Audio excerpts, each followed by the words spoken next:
Welcome back to the Pipe and Tobacco Talk podcast. And tonight we are interviewed by a special guest, Chris, who's part of the On Southern Ground. And he's going to tell us a little bit about it. And this is going to be part of our contest for the pipe giveaway. We are recording this prior to our Sunday night show, so we'll have Ben, the magic producer, edit it in. And as always, remember, kids, this podcast is known to cause cancer to residents of California. Please listen at your own discretion. Chris, welcome. Nice, Thank you for joining nice trigger Tim and warning, I. Jim. Nice trigger warning. Thank you. Well, we'll get to the vegan stuff in a minute. That usually comes later. Chris is new to the show, so we don't want to scare him. We don't want to. Yeah, we don't want to see the screen go black. I got to get away from these guys. Yeah, the FBI is going to come to my house. I can feel it. Right, you're known by the company you keep. He's exit stage left. Excellent. Well, so yeah, Tim, so here Chris, we are. Go ahead, Jim. No. I'm let me talk turning this over to you at this point. Now let me talk over you. Well, we could test. See, this is professionalism, kids. Do not try this at home. No. This is why they put warnings on toaster not to take them into the bathtub. That's true. Yeah. Yeah, all warnings there because somebody actually did it, right? Yeah. That's I was right. making toast in the bathtub. The toast was too dry. Don't be the guy that causes the next safety brief. Yeah. Right. Right. Yeah. Next thing you know, no bathtubs allowed in California. Yeah. That poor makes people. perfect sense for California. Yeah. Well, they don't have any water, so what do they need bathtubs for? Poor people. It's not like you can hang clothes on them. They're just bathtubs. It's like, all right, well, That's right. like a really make booze in inconvenient one. laundry hamper. Yeah. Right. Well, so down to business, eh? Yeah. So here we are. Let's talk to Chris.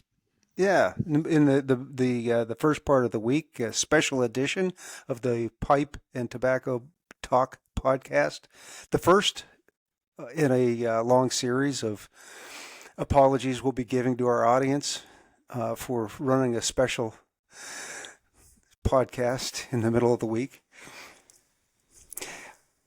I met Chris. I don't know maybe a year ago, Chris, on Instagram. Yeah, maybe. Maybe or a little longer, whatever. But hey, it seems like 10 to you probably. But Chris has been kind enough to acquire a couple of pipes for me over the last year, and we got to talking a little bit, and I found out a little bit about Chris's story, and I think in the knowing the pipe community, everybody seems to be, I think, of a very kind of kind and giving sort of personality, and I've as a person that didn't serve in the military, my dad did, and my two of my brothers have, and so I've got a heart for these guys, and I think there are a lot of people in the pipe community who do as well. And Chris and I were talking a little bit about the experiences that he's had, and he's going to be happy to share some of that with us tonight and tell us a little bit about the organization that he's involved with that's helped him out some is Camp Southern Ground in Georgia.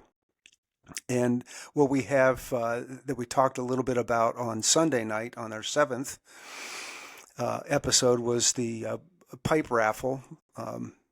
Mitchell at MBSD was kind enough to donate a pipe. And we've got this pipe now that we can auction off, and we can raise some money to donate to Camp Southern Ground. And if you don't win the pipe, at least if you play along, you'll have done some good for some guys that really deserve it.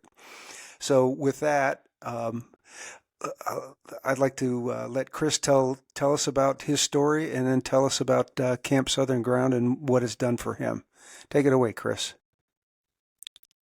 Yeah, appreciate it, guys. And Tim's being kind of modest. I think I've bought 3 pipes. I have 4. He asked me at one point what colors were in one of my campaign medals, and a couple weeks later, a pipe showed up in the mail with those colors in the pipe stem. Uh-oh. So Oh, thank you This for one of has my favorite pipes. But yeah, so I guess me, 17 we're years, freezing up. Marine yeah, Corps. he's glitching a little bit. It's all right. Makes the interview more interesting. Yeah. Yeah, right. Yeah, 17 years, Marine Corps, infantry, special operations. I always follow special operations up with I don't own that MOS, that military occupational specialty. I was just attached to them for a combat deployment. Those 17 years started January of 98, late 98, 99 was my first combat deployment in Kosovo. And then September 11th happened, and that was 5 more deployments. So, um, I got away a little bit to go on instructor duty, but instructor duty was worse than the combat sometimes, because it gave you time to let things that happened to kind of terrorize you a little bit. So I turned to the bottle, and I was pretty much a functional alcoholic for most of my career. We sometimes, at least in the infantry community, we'll say that the Marine Corps is a drinking association with a combat problem. But yeah, so I got medically retired. I didn't want that to happen. I was right on the edge of getting promoted, which is where I wanted to be, and 3 years later, I was going to naturally retire. But they said, you can't deploy anymore, and the Marine Corps is small. They can't afford to send me to another school to reclass me at the rank I was at. So they said, okay, you're going on a med board. Thankfully, I was medically retired, so I kept TRICARE and all that good stuff. And then I retired on a Thursday. I went to work at the hospital on 29 Palms out in California. And I worked there for about 8 months as a liaison officer for medical evaluations. And then I started forgetting things, and the alcohol wasn't helping, and confusion. I would get lost in the hallways, just out of the blue. Sometimes get lost. So I went in and told the boss, I have to quit, or I'm gonna mess up somebody's package, and we don't need that. So I did them the favor of finding my own replacement, and we moved from 29 Palms to Clarksville, Tennessee, out in the middle of nowhere, out in the backyard. The only thing you could really hear out where we lived was artillery from Fort Campbell. And I stayed drunk in bed, in the house, didn't really get out much at all. A few friends here and there. And then, oh goodness, let's see, 2017, my wife responded to a call from online thing from Random Acts of Kindness Foundation. And they wanted they wanted a whole bunch of people to write stories about who their hero was. She wrote about me. Random Acts of Kindness picked that up, got a hold of them. Long story short, they came out. They did they filmed us. They sent our kids to kids camp at Camp Southern Ground. And when the week was over, for the kids at camp, they said, "Hey, we got somebody we want you to meet at camp." So we hopped in the vehicle and drove back down to camp to get the kids, and they pulled me off to the side, and I met a guy by the name of Joey Jones, um, another Marine, double amputee, both legs. He's an EOD guy. Unfortunate set of circumstances. The EOD guy lost his legs to a IED. So we talked. He and Jake Dukes are the two guys that really put Warrior Week, which is Camp Southern Grounds homegrown program for veterans.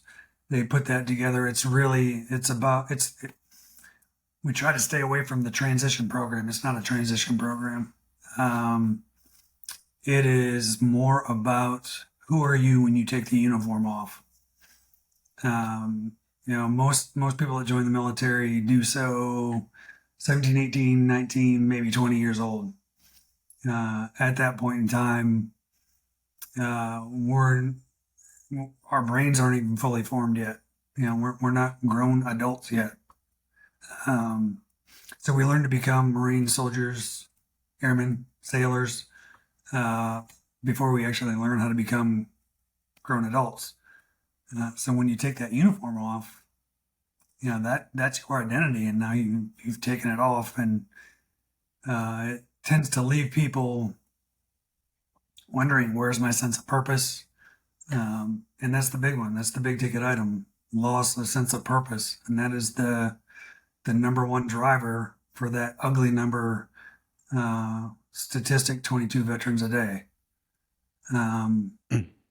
So we try to combat that with we teach Clifton Strengths. We have a great coach that teaches that. We also teach Enneagram, which is a personality assessment, and then a whole gamut of wellness practices or well-being practices, and so they come down for that program. Takes 20 students at a time. And they spend the whole week at camp. It costs them $0. We use flight partners as much as possible, donations from great people like yourself.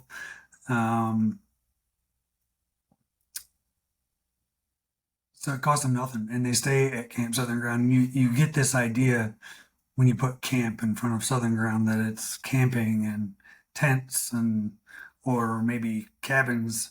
No, it's all state of the art.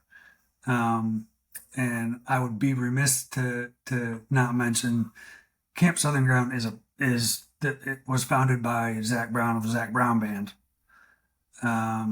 He told his mom, I think he was 15 years old. When he grew up, he was going to start his own camp. He was a product of camps in northern Georgia when he was a kid, and he saw what they could do. So in the summer, we run kids camps. Every week there's a new group of kids. Spring and fall is all veterans programs. Warrior Week that I was just talking about is actually going on right now. My wife is the program manager for that. And that's why we moved down to Georgia. It's Fayetteville, Georgia. We live just on the other side of Fayetteville in Peachtree City. Shortly after my first time, I was at the pilot program for Warrior Week in 2018. Came home, and my wife had songwriting night tonight, so she's telling the veterans right now that when I came home, I jammed my phone in her face and played the song that the songwriter and a couple other veterans and I wrote, and then I talked, and that's the big thing that she drives home is I talked. He didn't talk forever. He was either drinking or in bed or had a crippling migraine, whatever. So that was kind of the beginning of my starting to get out there a little bit, and I did. I started to get out a little bit. They asked me to come back down to Warrior Week again as a tribe leader.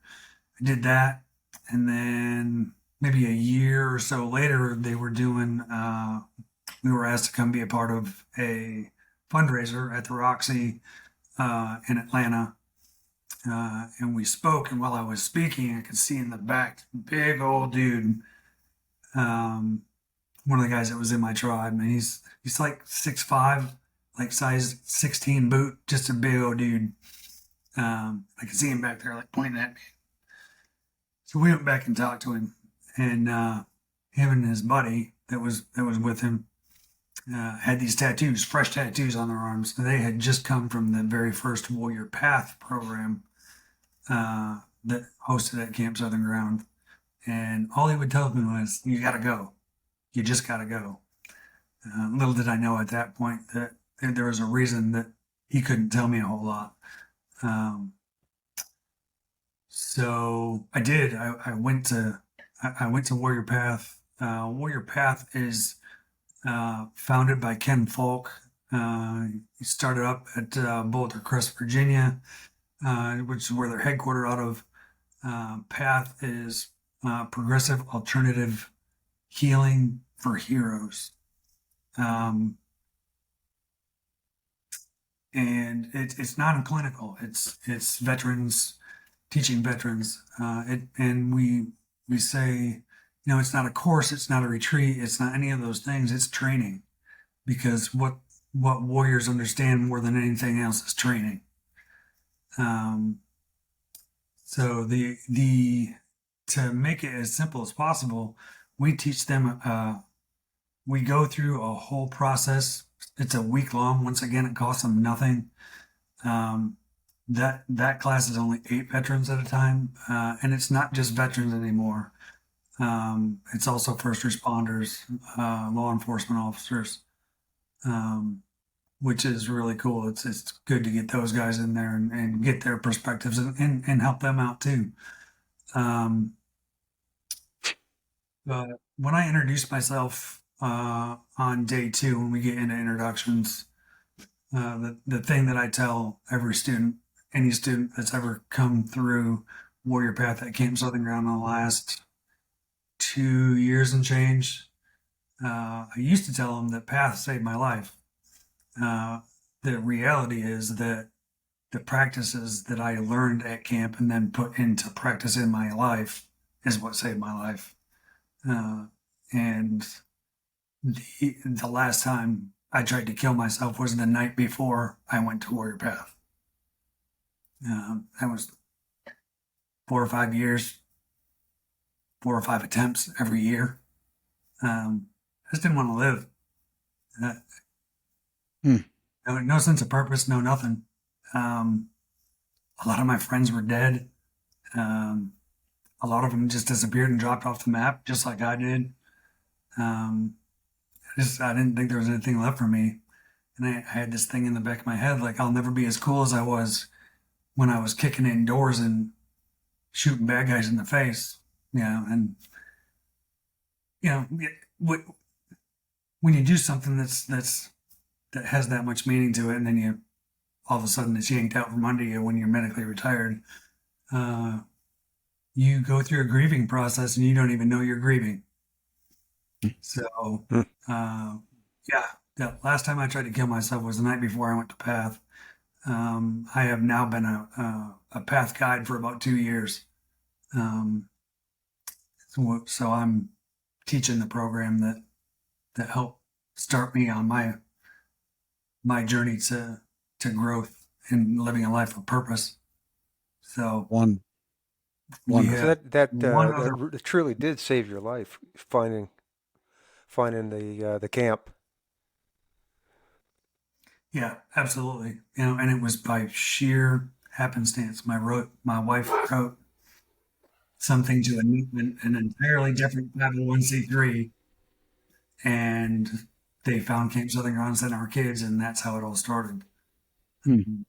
Just, it's been an incredible ride. I mean, and now we've got another program. Well, 2 more programs. We have Warrior Family Camp and Warrior Song. Warrior Song's super cool. We bring a lot of industry experts in and veteran songwriters and performers. and they get all the coaching from all of these industry professionals over a long weekend, which is really cool too. Got to be a part of that last year while I was rehabbing from knee replacement surgery. So I was hobbling around, and you know, one of the people we brought in last year was Otts Kilcher. Man, what a cool dude! And I had no idea. Like, watched all the Alaska shows, no idea. Dude's a Vietnam veteran. Oh, is that right? Super No kidding. cool, and yeah, Huh. yeah, and my dad was in year 4 of end stage kidney failure, and he found out that my dad was a fan and did a little video for him via cell phone, and he rapped for him. And my dad just got the biggest kick out of it, and then we lost him this past December, so he got that little ounce of joy out of it, which was so super cool, and I'll never forget that. But Uh, yeah, Camp Southern Ground, Fayetteville, Georgia. I mean, we are just busting at the seams, waiting. www.campsouthernground.org. When you pull that up, the landing page, if you want to donate just flat out, you can donate there. You can look at all of the programs. It tells you a little bit about each of them. You can, and then gives you the link to sign up if you're a veteran, first responder, law enforcement officer. And once you put that request for information in, if you're one of those aforementioned people, you got about a 24-hour window, and somebody's going to contact you and try to figure out which program you're trying to get to, and if you're signing up for one and maybe you need the other one first, then we'll help you work that out. But yeah, it's I'd like to say all the staff is veterans, but I can't, and it's actually a good thing because my wife runs the Warrior Week program. She's the program manager, so it's a good thing. She brings the other side of it, So yeah, a family affair. Yeah. The funny thing is, we have another guide, my program manager for Warrior Path, Stephanie. I've been working for her for about a year now, and her husband just got hired and is now working as my wife's assistant. So we're the two power couples at camp. all right. Power You guys, couples. guys are running the show. Yeah. All right.